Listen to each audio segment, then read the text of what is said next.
Hey guys, today I'll show you an American horror film called Ghost Ship. Spoiler ahead, watch out and take care. The movie begins with a large Italian ocean liner named Antonia. This ocean liner is containing dozens of wealthy Italian people on board. All the passengers enjoy dancing in the ship's luxurious ballroom, while a beautiful Italian woman is seen singing a song. A young girl named Katie is all alone, while everyone on board dances with the partners. The captain of the ship stretches his arm to Katie, asking her for a dance. While they all dance, a gloved hand is seen to turn on a switch, which shows a thin wire cord from a hidden spool. Suddenly, the spool snaps and the wire slices across the dance floor like a blade, cutting all the dancers in half. A few of them remain alive for several seconds before noticing that they have been cut in half. Only the young girl Katie, who was dancing with the ship's captain, was not killed, thanks to her small size and to the captain who was leaning down on her. Shocked by the fate of the other dancers, Katie looks up at the captain's face.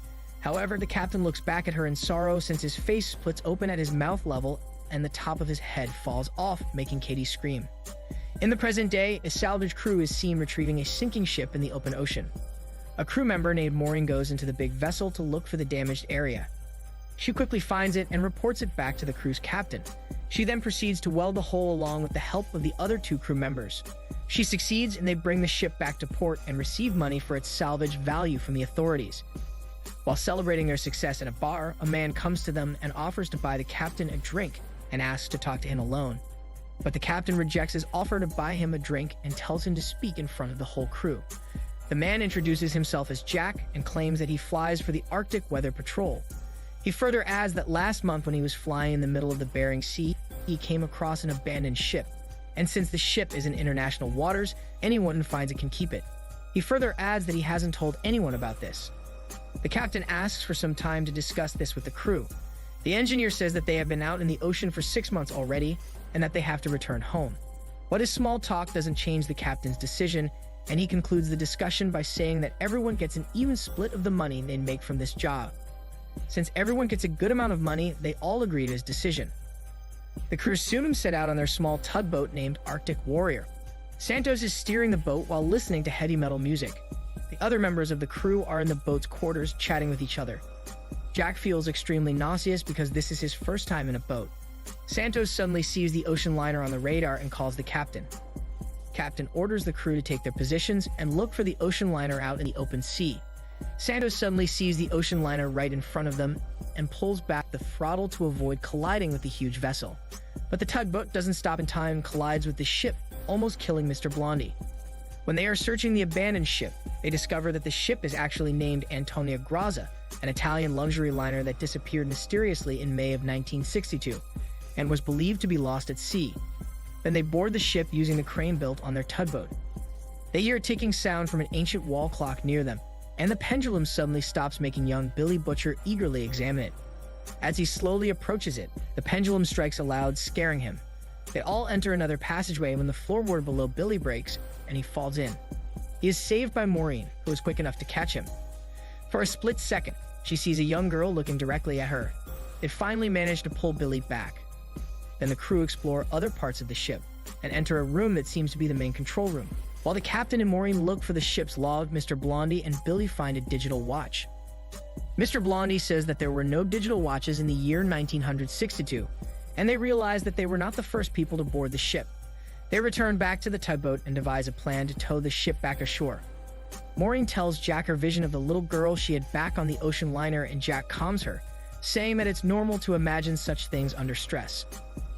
The following morning, the crew discovers a large hole under the ship, and the captain says that it might be caused when the ship hit one of the rocks on the nearby island.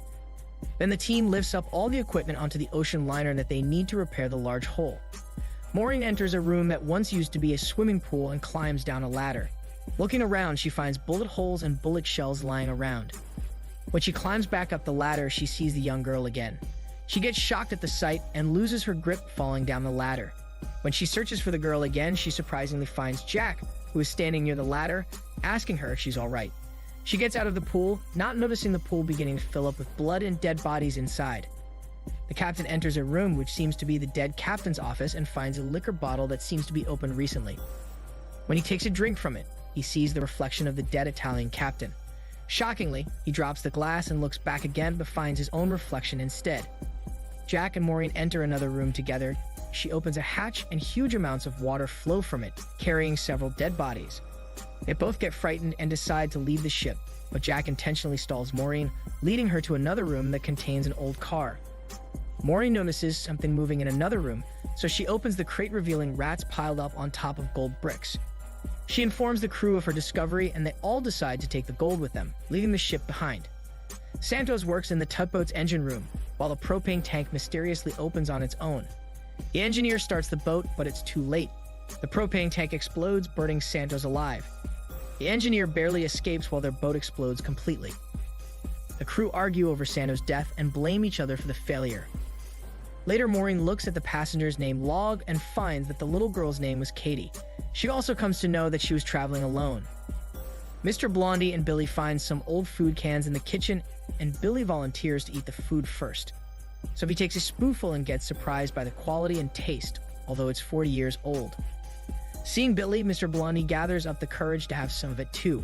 Both the men start eating, and suddenly all the food turns out to be worms. Maureen goes to Katie's bunker after locating it in the log. While looking around the room, she opens a cupboard and a skeleton hanging around a noose pops out, scaring the shit and hormones out of her.